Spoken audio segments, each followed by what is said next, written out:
The following is a presentation of TFNN. Live at TFNN, the Power Trading Hour, with your host, David White. Now, the author of The Path of Least Resistance and the Tech Insider, David White. And we have another wonderful day here at the headquarters of Technical Trading and Investing. It is the Power Trading Hour with me, your humble, lovable, and squeezably soft host, David White. We join each other each day. Does that make sense even? We join together each day, probably better. Each day at 2 to 3 p.m. Eastern Time on the days that the market is trading, and we discuss the market. And we've got a lot of discussing going on here today. And when we look at the S&P cash, pretty much pretty much trying to figure out how this thing is locked up. Hopefully we are continuing.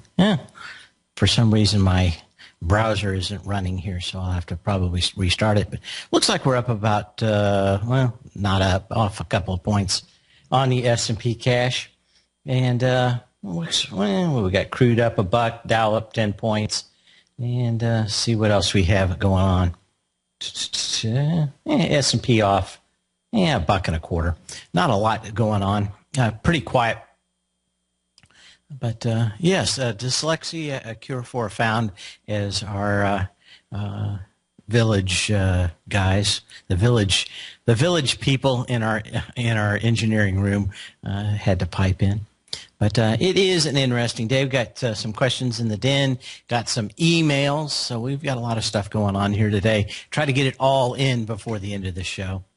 Today in financial history, in 1868, at $120 a share, Cornelius Vanderbilt buys up 130,000 more shares of the New York Central Railroad, which he already controlled. Then Vanderbilt convenes an emergency meeting of the board of directors, who dutifully declare an 80% dividend.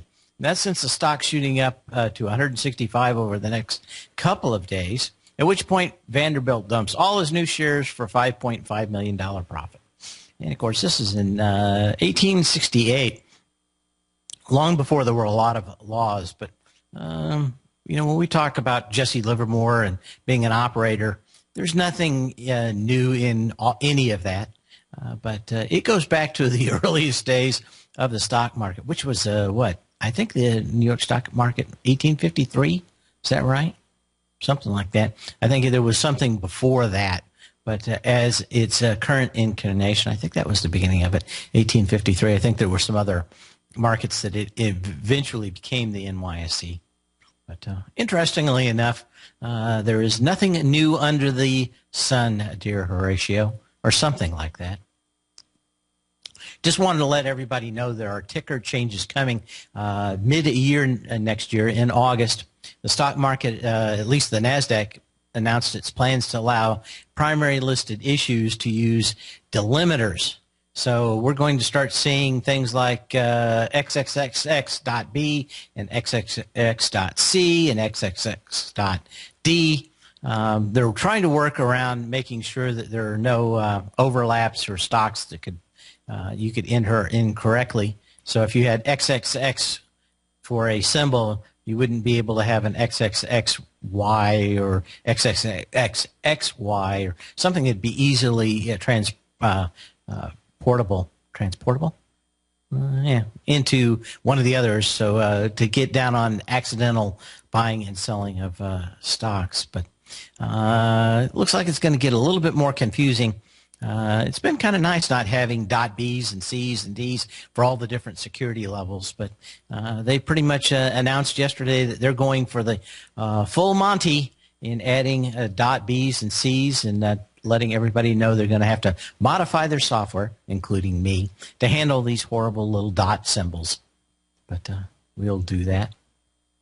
Of course, we've got the rebalancing happening tomorrow.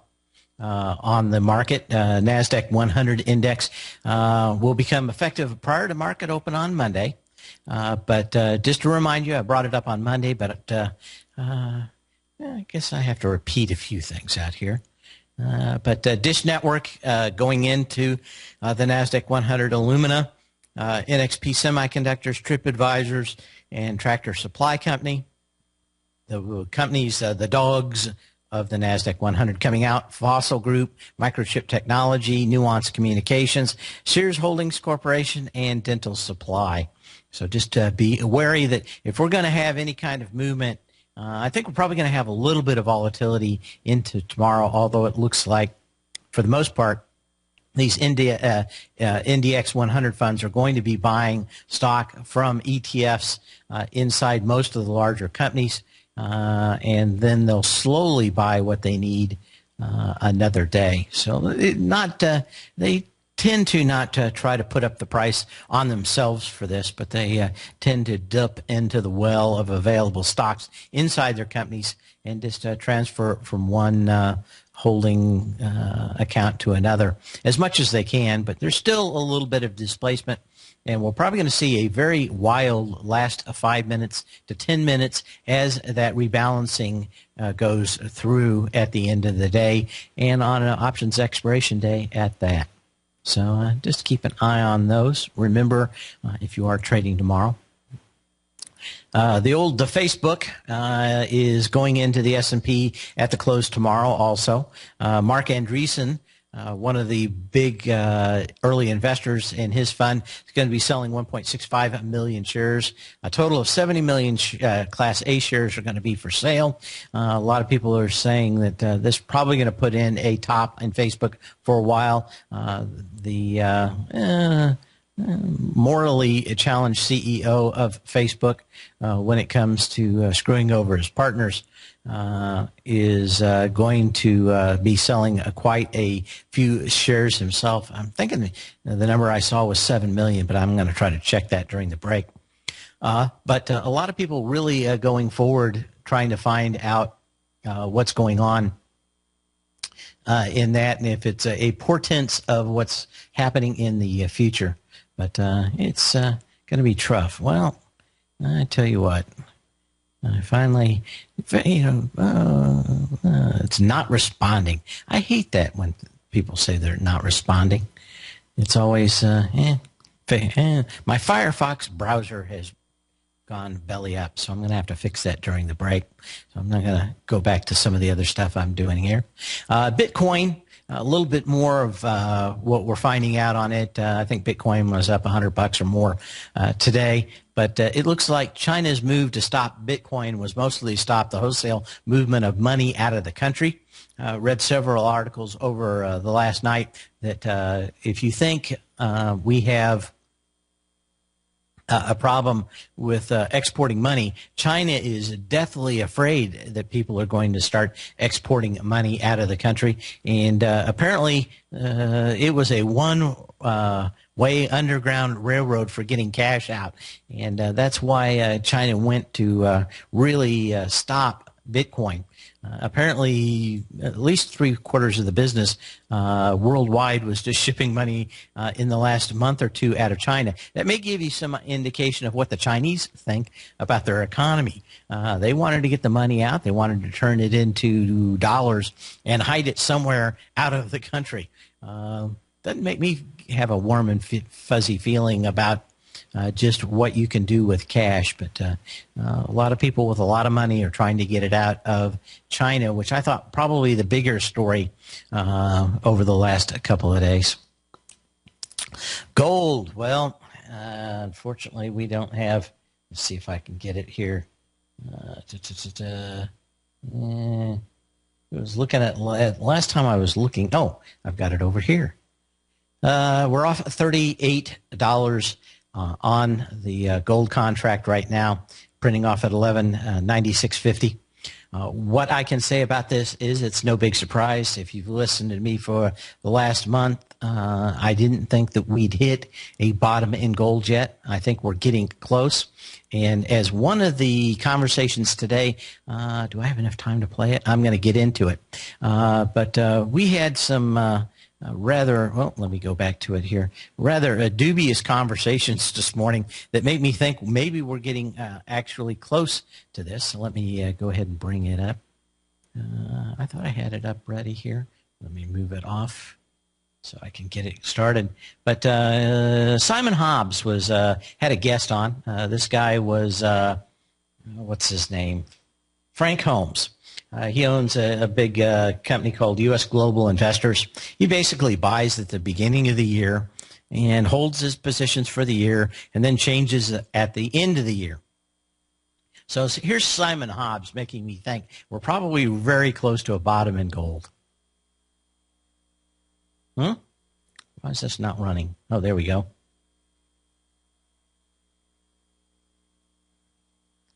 Now I'll have to fix this.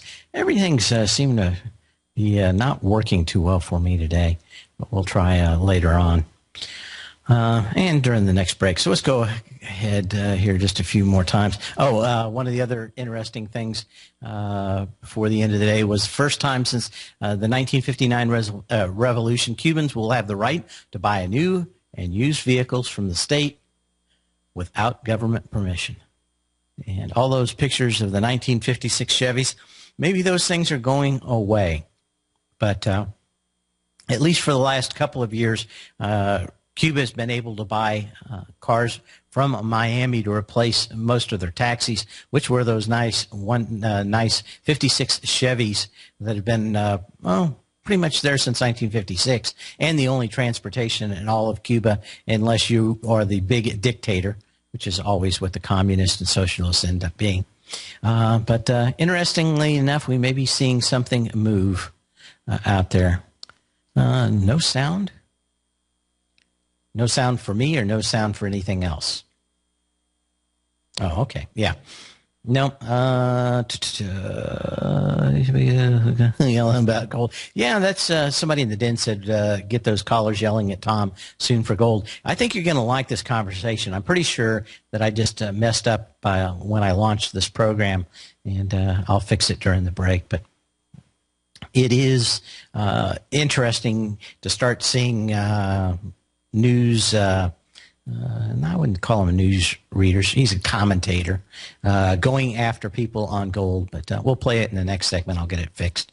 But other than that, interesting. Anyway, Cuba, maybe things are going on. When we look at Europe, UK's FTSE 1.4%, Germany up 1.7%. Basically, they're all following us. France up 1.6%, Spain 2.3%, Portugal, Italy, the Irish all up.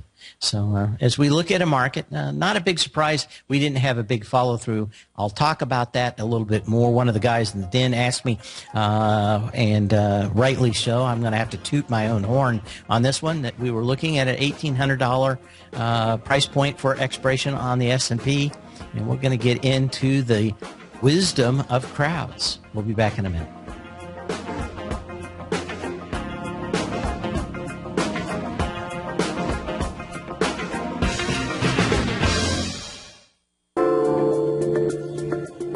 With over 3 decades of trading experience, Andy Hecht brings a tremendous amount of knowledge and expertise to each weekly issue of his newsletter, the Technomental Commodity Report. The Technomental Commodity Report gives you Andy's unique technomental analysis of the commodities market, a combination of technicals and fundamental analysis which he has developed and perfected over his many years of trading.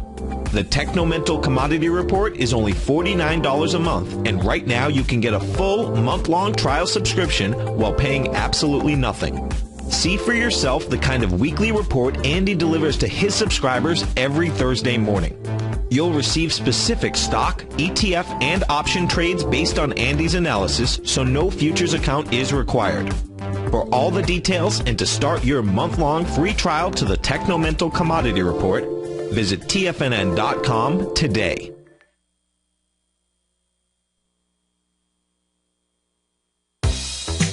With the launch of Tiger TV, TFNN has brought our programming to the next level. With Tiger TV, you can gain access to each host's charts and computer screens as they host their daily stock program. Whether it's Tom O'Brien, Steve Rhodes, Basil Chapman, David White, Larry Pesavento, Andy Hecht, Victor Jones, or Terrell Martin, you can catch all of our technicians hosting their programs live and archived on Tiger TV for your viewing pleasure 24 hours a day, 7 days a week. If you haven't checked out Tiger TV, then visit TFNN.com and see what you're missing. You've always taken the long view when it comes to investing, but what if there's an opportunity right under your nose? What if you could be more responsive to market trends to seek to boost your portfolio performance right now while seeking to reduce your overall risk? At Direction Funds, we connect investors with alternative strategies that seek to maximize their returns. Smart investors deserve smart alternatives. Find yours at directionfunds.com. An investor should consider the investment objectives, risk charges, and expenses of Direction Funds carefully before investing. The prospectus and summary prospectus contain this and other information about Direction Funds. To obtain a prospectus or summary prospectus, please contact the Direction Funds at 800-851-0511. The prospectus or summary prospectus should be read carefully before investing. Investing in index funds may be more volatile than investing in broadly diversified funds. Distributed by Rafferty Capital Markets, LLC. Wouldn't it be great if you could get a red light, green light indicator that gives you signals on 25 different futures contracts? Now you can with Taz Signal Box. This red light, green light market profile system dynamically updates 24 hours a day and provides you with important trend and trade signals on 9 different commodities, 9 different indices, and 8 different currencies. Right now you can receive a 2-week free trial to Taz Signal Box. For all the details and to find out how the Signal Box works, visit the front page of TFNN.com. TFNN is excited about our new software charting program, The Art of Timing the Trade Charts. In collaboration with Tom O'Brien and using his best-selling book, The Art of Timing the Trade, Your Ultimate Trading Mastery System, David White has programmed an outstanding piece of software that will complement any trader's methodology.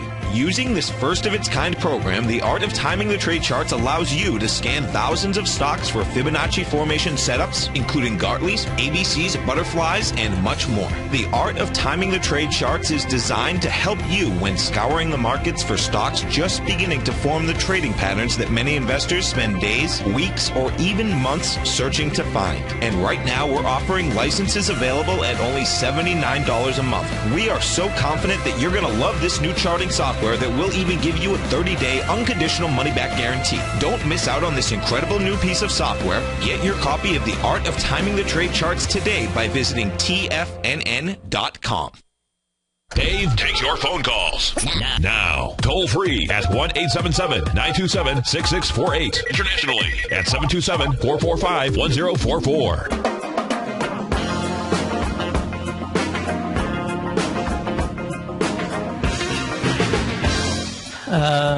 Probably about 10 days ago, had a heated discussion with one of our callers. He was buying gold with both fists. My opinion was that we hadn't seen the bottom in gold yet, mostly because I hadn't heard enough yelling and screaming and gnashing of teeth, which normally happens at these big lows in gold, because gold buyers tend to be a lot of retail investors. There isn't enough gold for the guys on Wall Street. If they all got in, it'd be $1 million an ounce. So they tend to stay out for the most part on it. We get a few people like Paulson, and they buy a little gold as a hedge, but now pretty much the market's gotten so big that the only thing that works as hedges are futures and options. So they're hoping that there will always be somebody on the other side of the trade if everything goes to hell in a handbasket. But I heard probably one of the things that makes me think we're probably getting close. Now what I want to hear is more people, like somebody said in the den, calling up Tom, some other people out here really yelling and screaming, gnashing of teeth, dogs living with cats, real wrath of God stuff. But here's Simon Hobbs. I'll be really honest with you, Frank. You are the only person that when I see your name in a program rundown, my heart begins to race. And the reason that it begins to race is you continually come on this network and you tell people to buy gold. And that has been the wrong thing to do during the course of this year. And gold is down. I know, it almost breaks my heart. It's down, 30% so far this year? And still you come on and you tell people to buy gold. Do you not have any compassion for the people that watch you? Doesn't that just say it all? why don't you just take out your customers and shoot them in the head, sir? Why not? Of course, there's a little history, more than a little history, between Simon Hobbs and this guy. And then they have the cute info babe who's sitting in for somebody else. So I forgot to catch her name. She's a little cutie pie in there. But here's what she had to say, which is kind of interesting. Even Frank, though, when you look at the year-over-year performance, I mean, it's down, like Simon said, nearly 30% this year. That's certainly not a good performance when you look at the overall equity market that's up that much. Well, one of the things they haven't figured out is this guy, I'm not saying buy his fund or anything, but one of the most interesting things is that this guy has a fund, and he buys everything at the beginning of the year. He rebalances his account. If he had a huge position in the S&P, I think this year, which was like 50% of his index, he had 10% in gold. When gold went up to $1,800, he took off a good percentage of that and got it back down to under 10% of his portfolio. So this guy is one of these guys that's always just monkeying around with how much a position he has in something. And for 10 years, it's worked pretty good because gold's gone up. Well, this year he had a lot and made a lot in the S&P and lost something in gold. So he takes a little bit of exception with what Simon had to say, and here's his response. All right, well, one thing gold investors can certainly see is so Simon, have some compassion for asset allocation and rebalancing, Simon. That's what's important. And there's more money lost in Apple Computer for retail investors than there's been in gold. Yeah. The difference between you is spectacular. Yeah, the difference between you and I is that I'm not trying to sell a product. Well, anyway, Simon Hobbs, it goes back some time with this guy. It's kind of interesting. And Simon Hobbs was basically at the lows in gold, in the 280 range or whatever it was basically over in England telling them how why did they even bother holding any gold, and was kind of, I guess, if you listen to this guy, pushing to sell gold at the absolute lows. And in that conversation, he actually brings up Simon talking about it. I guess I don't know enough about the Simon guy. He's just another guy from over in the pond, but maybe I'll find out more about him another day. But interesting just to see the kind of vitriolic lows about buying gold. Now, this is one guy. This is not enough, but that's what I was missing in the last low. Every time that gold has hit a low, we've had people calling up and yelling and screaming at Tom. We've had wailing and gnashing of teeth, people calling for the apocalypse, and just that whole idea that the end is nigh and throwing in the towel and wishing that they never heard of the shiny yellow metal. And that was the charts looked okay at the last time down here. What they didn't do is really show the washout. The retail customer that really gets in this, he's not out there trading natural gas for the most part, and he's not trading pork bellies. But gold, the retail investor thinks he knows that. And when you're dealing with a lot of people in the casino, they call them donkeys. When they don't know how to play and you're playing against them, it becomes very, very hard. Well, the people on Wall Street know where the fish are. And the fish are in the gold market right now. Probably easy to force their weak hands out and buy it just a little lower. At least that's my thought at the moment. We'll be back in a minute.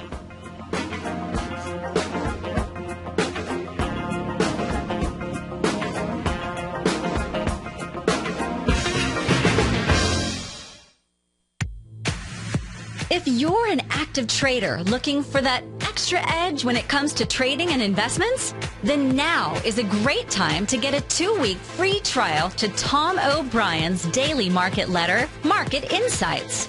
Tom O'Brien's daily newsletter, Market Insights, comes out every market day at around 9:30 a.m. and provides Tom's daily commentary on the broad market, including the Dow, NASDAQ, and S&P, plus specific trade recommendations. There's even an update published most afternoons to keep you informed about the day's market activity. He'll give you the entry price, price target, and stop price of each stock and option trade. With Market Insights, there's nothing left to guessing. For all the details and to get your 2-week free trial to Market Insights started today, visit TFNN.com.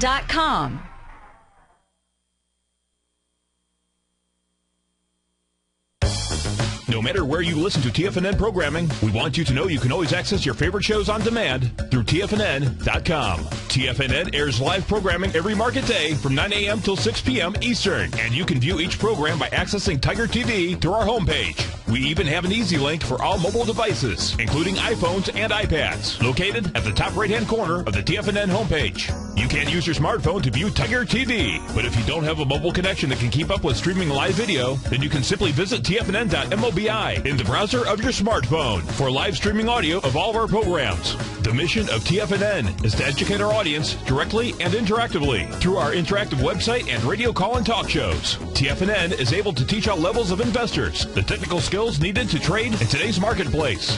In order to get the best information possible, TFNN has assembled the most respected financial minds in the country to provide the most current news and comprehensive advice available. TFNN.com. Educating investors. Has the current market volatility continued to stop you out of trades when the market spikes against you?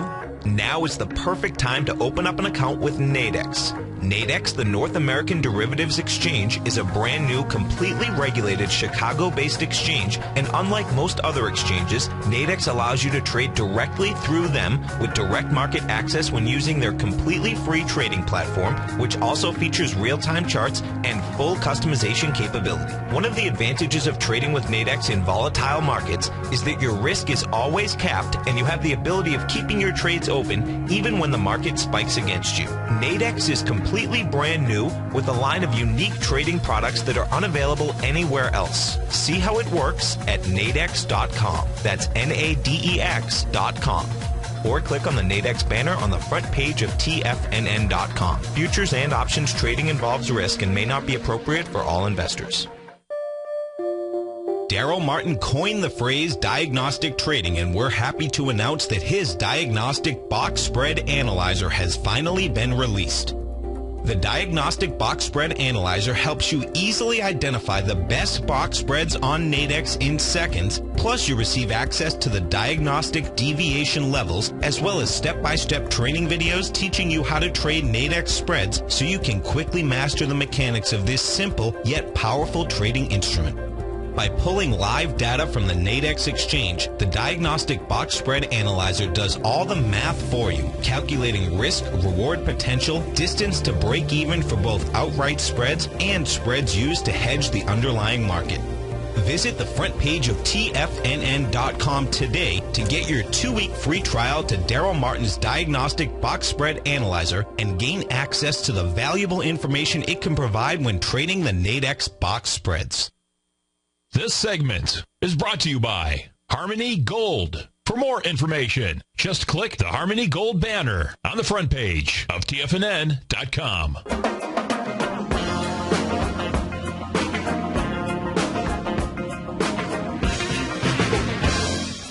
And we come back. We had a question in the den, and I wanted to get to it. Let me go back up to it. And that is Thursday, December 12th.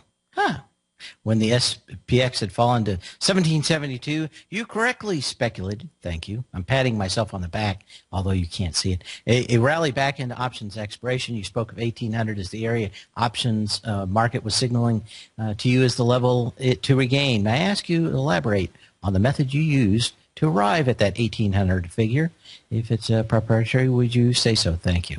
It's not totally proprietary. We've talked about it before, and that is the wisdom of crowds.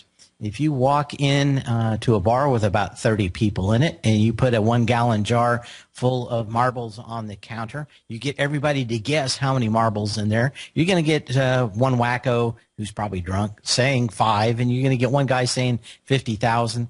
And if you average out all the guesses, you're probably going to be, with 30 people, plus or minus about 5% that are actually in that jar. The book that our good friend in the den, Andy, who's stalking me, he only has Tuesdays and Thursdays he's allowed this close. He's allowed this close anyway. The madness, or the original book was called The Madness of Crowds, but a book, a play on that title was called The Wisdom of Crowds. We've talked about this before. If you go and bet on horses at a parimutuel dog park or a horse track, you're going to find out that 85% of the time the odds are absolutely correct for betting. About 15% of the time they're not, and that's actually what the track ends up keeping most of the time. And so you're always going to find that they don't work perfectly every single time. But if you get enough people together and figure out and ask them for an answer, about 85% of the time, the median is going to be the message. The average is going to be correct. Now, there is one thing that you need to do if you are looking at options to find out where something is going to expire to remedy that, and that is that some people buy SPX options on the downside for one reason, that is protection. They don't think the market's going there. They are buying insurance. So there's always a bias for the top. That bias is sometimes as low as 10 or 20 points on the S&P cash. In this case, we had a huge amount going into this level. But we also had a V at about 10 days on what we call Wall and Chuck Wednesday that was probably the tightest V and showing right at about 1750 on the S&P cash. Now, when you add back in the people that were buying way out of the money puts on the market just in case everything blew up, you find out that instead of about 20 points, I was adding about 50 points to the S&P expiration mark. So right now they're actually showing 1750, but you're basically between the SPYs, and some of the errors there. I do have a formula for working on that. It depends on the percentage shorts in the marketplace, and the higher percentage of the shorts, the more I move the bias to the upside on my call. But here's my chart I was looking at, and it does not have the correction. I guess maybe I need to add the correction in there.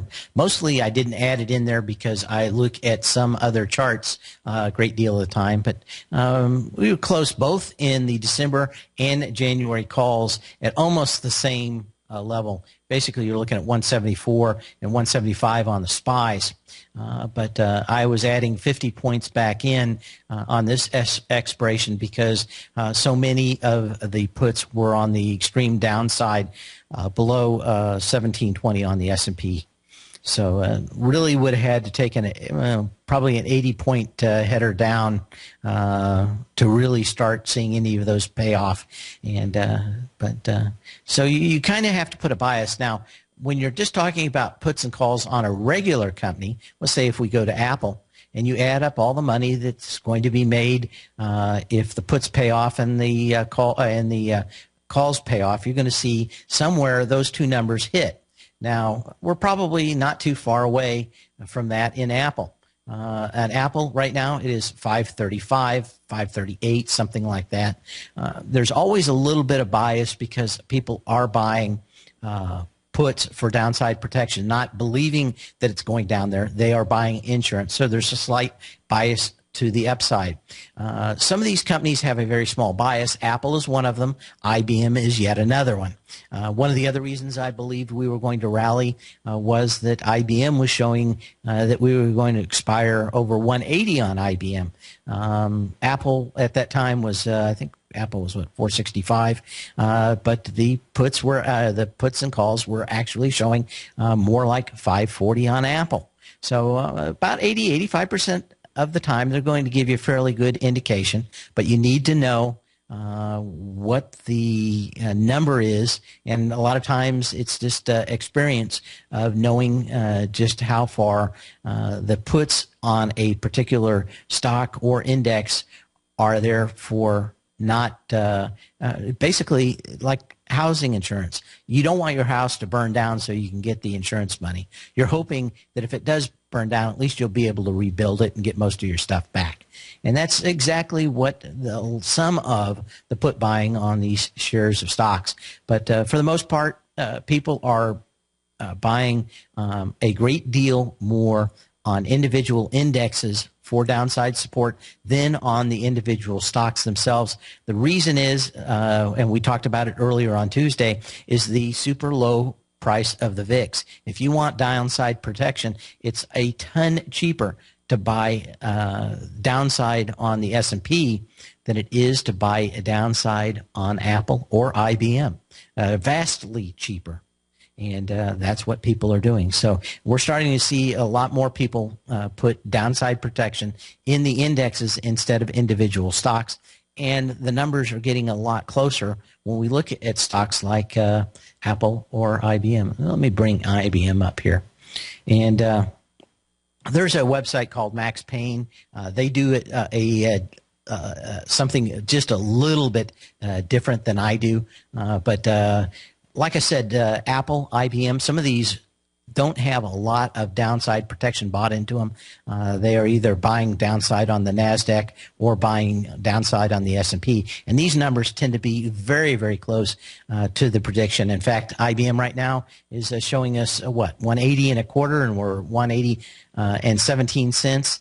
Again, what it was, I think IBM was at 176 for a week ago Wednesday, when everybody went delta neutral. And just one way you can look. But a great read, The Wisdom of Crowds. And I've written a couple of articles about how this all works in stocks and commodities over the year. I think the first article I wrote was in 2003 or 4. But it's just a way of looking at where everybody's going. You need to, sometimes I'll bet against this, but generally when I do, there is a whole lot of money to be made. And you're probably looking at 1, 2, maybe at the most 3 months a year when you can bet against this and make some decent money. But hopefully I've answered the question for that IMer. And how did I play this move? Basically, I was buying and I was selling spreads. I was selling a lot of spreads in options. So I didn't think the market was going anywhere. So I'd been selling stuff pretty much at as much as I could right around this level. And I think I'll probably be out totally by the end of this week. If you were talking about buying individual stocks, I didn't play any.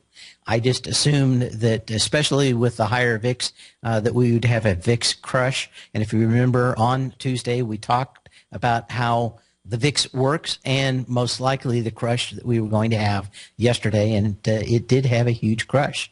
So we'll look at that. Now, let's get back to some gold. Gold.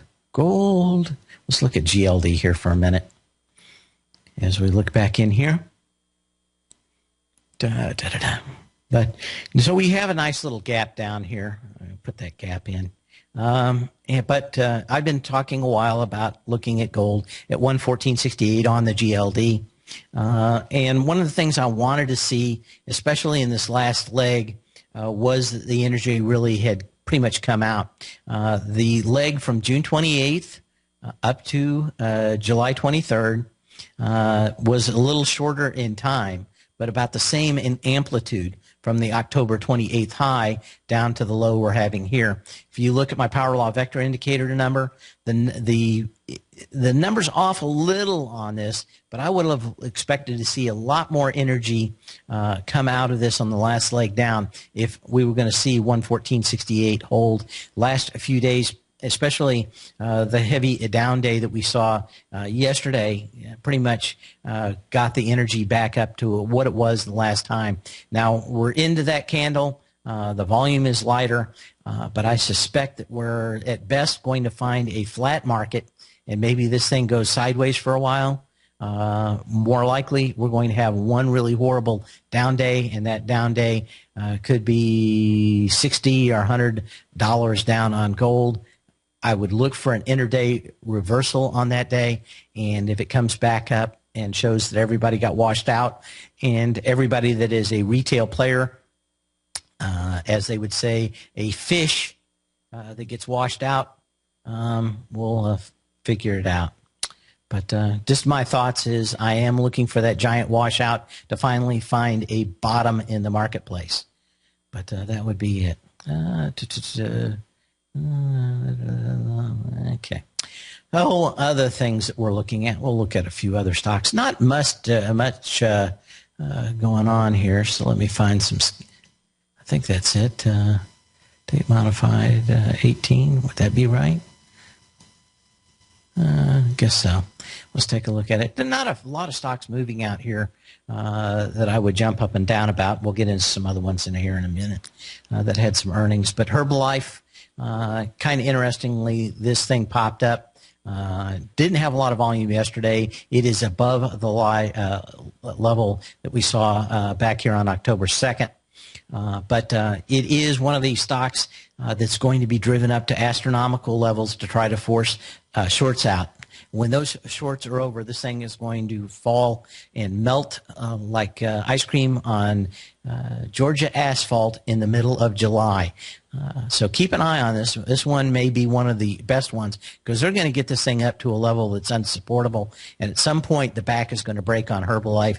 It's probably a $35, $40 stock. And at almost double its intrinsic value, this is going to break one day. I'm not saying short it today, but it is one of the ones I'm hunting.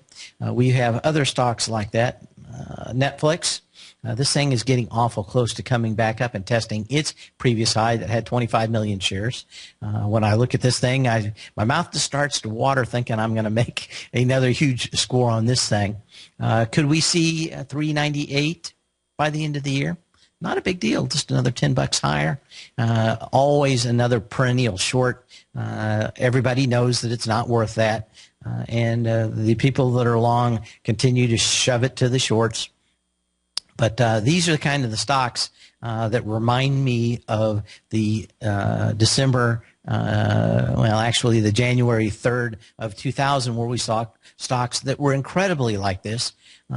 Stocks like Qualcomm that had untenable moves in the last couple, 2-3 months and of the year. And everybody came back and started selling them hard on the 3rd of January. Just look at Qualcomm and look at the next 7 days out of here. But these kind of huge moves are not uncommon in frothy markets, and I think we've got just that. But I don't think you're going to be making any plays on these before the first of the year. We're going to see volumes move lighter over the next few days. In fact, I suspect this is the last day with decent volume. I'm looking for a market that moves slightly lower tomorrow and trying to get the market closest to 1,800 for expiration, especially when I look at stocks like IBM and Apple. It makes me think just about everything is in on the upside and the downside of these markets. So we'll be back in just, I got another 30 seconds here. Maybe we can look at one other one. Another one, we saw Ford really taking it in the shorts yesterday. I'm looking at that, and it is what I'm looking at in CarMax. This thing is coming up and testing the September 24th high. That had 4.6 million shares. We're getting into it with 1.7. Yeah, 1.7. So we're going to come in with less than half the volume as these things break. Don't short them now. But these are the stocks that are going to have the least amount of shorts in them come January 3rd or 4th, whenever we come back for trading. And you can get some, even if we don't have a big down move coming, you can make some decent short-term money. We'll be back in a minute. Give me a call, 877-927-6648.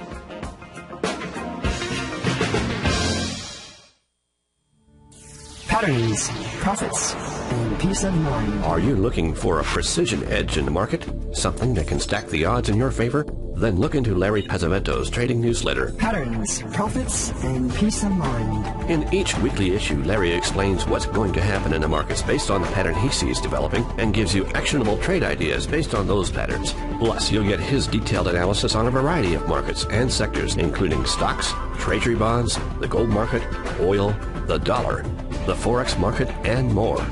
You'll get access to all the patterns Larry is seeing in the markets, plus the Astro Harmonics and powerful Bradley stock market model that Larry utilizes for less than $5 a day. An extremely potent combination that will give you the edge you've been looking for. Try patterns, profits, and peace of mind absolutely free for 2 full weeks. That's an $85 value. Yours free when you register right now. Get Larry's patterns, profits, and peace of mind. And get the edge you've been looking for.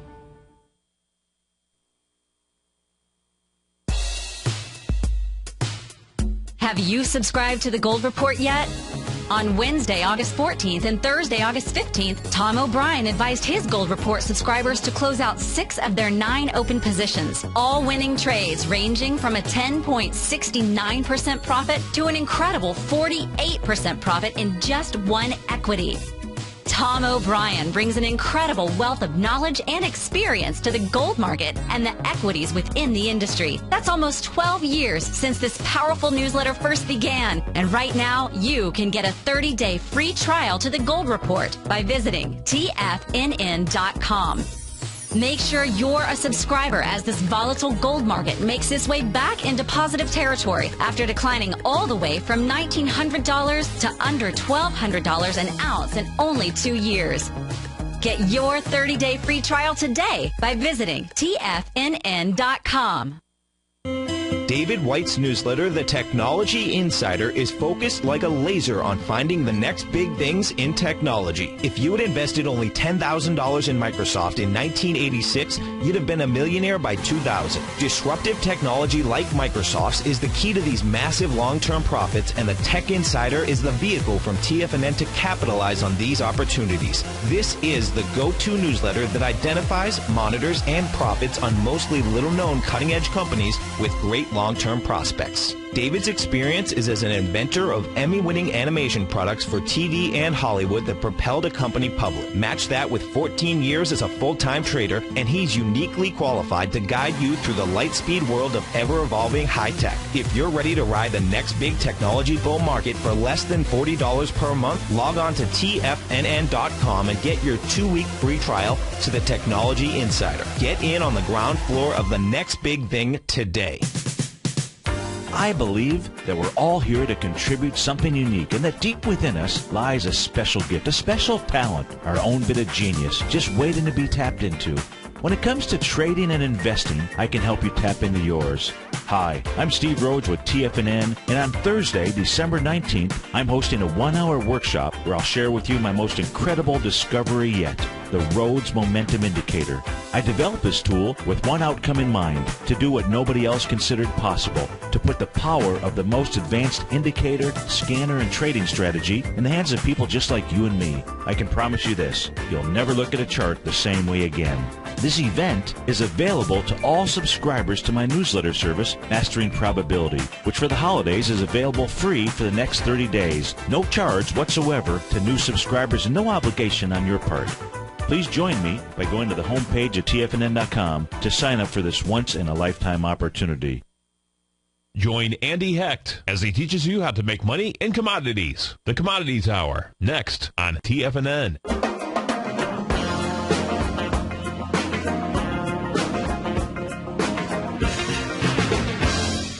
And as we see Andy Hecht out there, he's on the mound, and he's got a few balls. He's starting to oil up his mitt.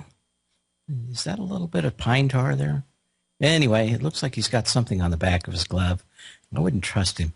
Anyway, looks like he's getting ready to warm up here, get ready to start his show, pitch his good 9 innings without a ball.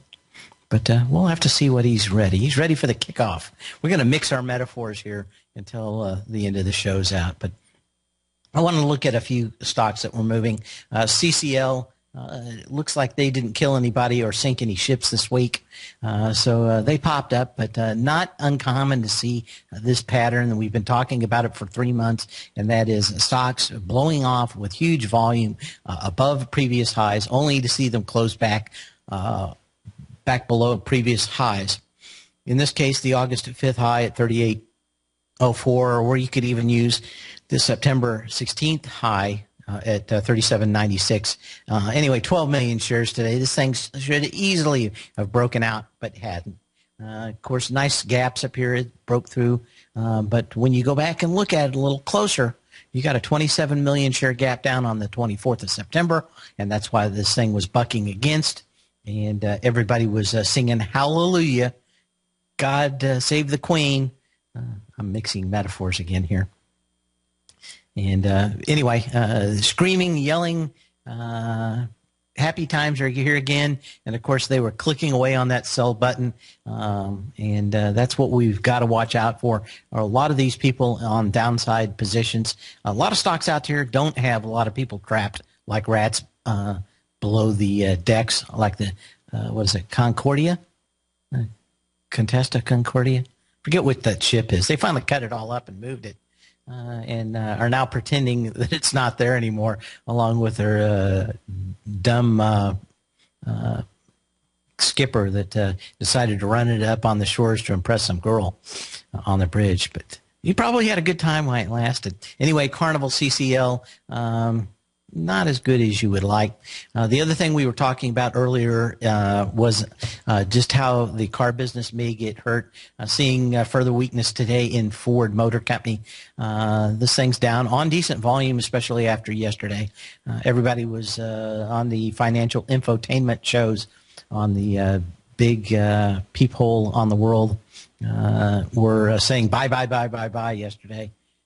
I didn't quite understand it. I always want to give a stock about 3 days after it has a big surprise to listen to see what actually happens. But that's kind of my 3-day rule. I don't like to jump in to grab some spears being thrown at me.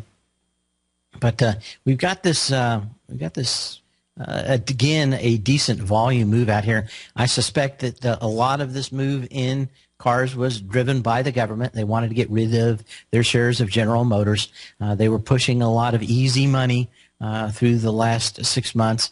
And now that they're out of General Motors, I suspect we're going to see a lot of those subprime loans go away, and it's going to be a little tougher. Of course, Ford Motor Company having a little bit bigger problems than just selling vehicles. Looks like they may be delaying the release of their Ford F-150 about 6 months. They want to use a lot more aluminum in the cab.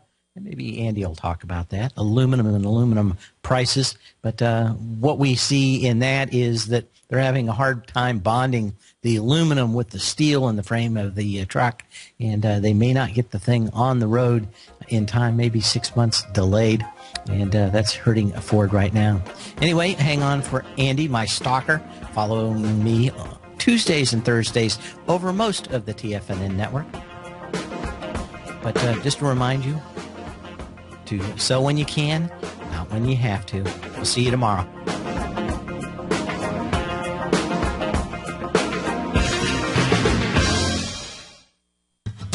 Since 1984, Basil Chapman has been using the Chapman Wave methodology to advise traders of his expert market opinion. While originally hand-drawing charts from the late 1970s into the 1980s, Basil noticed that prices under most circumstances virtually always had a certain number of legs to the upside before declining sharply. Later, Basil found that computer software, which included the standard market technical indicators, enhanced the degree of accuracy in calling price turns, as well as market trend calls. Thus was born the Chapman Wave sequence. Using the Chapman Wave methodology along with other indicators, Basil Chapman advises his subscribers of his expert market opinion each market day with his opening call newsletter. Right now, you can get a 2-week free trial to the opening call, Basil's daily trading newsletter, by visiting the front page of TFNN.com. Cancel at any time during that trial and pay absolutely nothing. Get your 2-week free trial to Basil's newsletter, The Opening Call, today by visiting TFNN.com.